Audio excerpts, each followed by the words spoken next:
কিন্তু আসতে পারে। মানে পাস্টের কোনো হিস্ট্রি হতে পারে, কোনো চাইল্ডহুড মেমোরিজ হতে পারে, কোনো বন্ধু হতে পারে, কোনো সিচুয়েশন হতে পারে।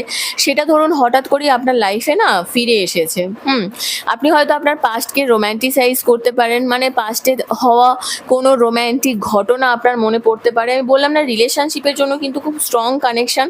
কারোর কিন্তু ম্যারেজের জন্য যাদের কথাবার্তা হচ্ছে, ম্যারেজের কিন্তু খুব স্ট্রং কানেকশন আছে, আপনাদের কিন্তু হবে। আউটগোয়িং হবেন অনেকটা আপনি আগের থেকে। ক্রিয়েটিভিটি নিয়ে আসবেন নিজের মধ্যে, সেলফ কনফিডেন্স নিয়ে আসবেন, এবং ধরুন এমন কিছু জিনিস, এমন কিছু নিউজ ধরুন যেটা খুব এক্সাইটিং, সেটা কিন্তু আপনার লাইফে আসতে চলেছে। নিজেকে আরো বেশি পিওর করতে হবে আপনাকে। পিওরিটি নিয়ে আসতে হবে নিজের মধ্যে। আপনার মধ্যে যেটা অথেন্টিকেট, আপনার মধ্যে যেটা অরিজিনাল, সেটাকে আপনি নিয়ে চলুন। মেকি ব্যাপারটায় থাকবেন না।